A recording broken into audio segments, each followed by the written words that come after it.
എന്താ പ്രശ്നം പറ മോളെ. മോളെ എന്താ എന്താ പറ്റിയേ? മമ്മി മോളെ എന്താ പറ്റിയെന്ന് പറ.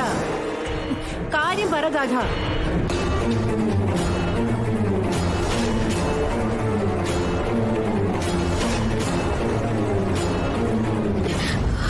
നവീൻ നവീൻ എന്തിനാ ഇവള് കരയുന്നേ? ഇവക്ക് എന്താ പറ്റിയേ? അതെ, എന്നെ എങ്ങോട്ടാ കൊണ്ടുപോയതെന്ന് ചോദിക്കും മമ്മി.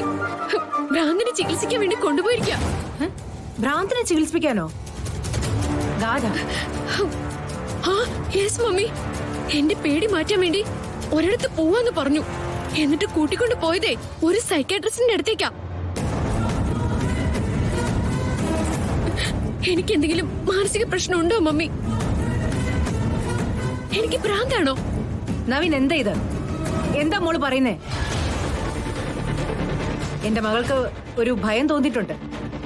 നമ്മൾ തമ്മിൽ അതിനെക്കുറിച്ച് സംസാരിച്ചിട്ടുമുണ്ട്.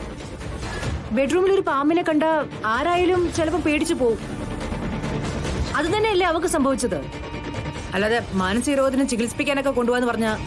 മാഡം, ഗാഥ മിസ്അണ്ടർസ്റ്റാൻഡ് ചെയ്തതാണ്. നാഗത്തിന്റെ പേരിലുള്ള ഗാഥയുടെ പേടി മാറ്റുക എന്നൊരു ഉദ്ദേശം മാത്രം എനിക്കുണ്ടായിരുന്നത്. സാധാരണ ചിലരൊക്കെ അതിന് പൂജാരിയുടെ അടുത്ത് പോകും. ഞാൻ ഒന്നുകൂടെ അഡ്വാൻസ്ഡ് ആയിട്ട് ചിന്തിച്ചു, അത്രേ ഉള്ളൂ. അല്ല മമ്മി, കഴിഞ്ഞ ദിവസങ്ങളിൽ മുഴുവൻ ഞാൻ കേട്ട ചോദ്യങ്ങള് ഇതൊക്കെ തന്നെയാ. എനിക്കെന്താ കുഴപ്പം? എന്റെ മനസ്സിനെന്താ പറ്റിയത്? എല്ലാവരും കൂടി എന്നിങ്ങനെ ടോർച്ചർ ചെയ്യാ മമ്മി. ഗാഥ, തന്നെ ആരാ ടോർച്ചർ ചെയ്തേ? അമ്മയോ, അച്ഛനോ, അതോ മുത്തശ്ശിയോ?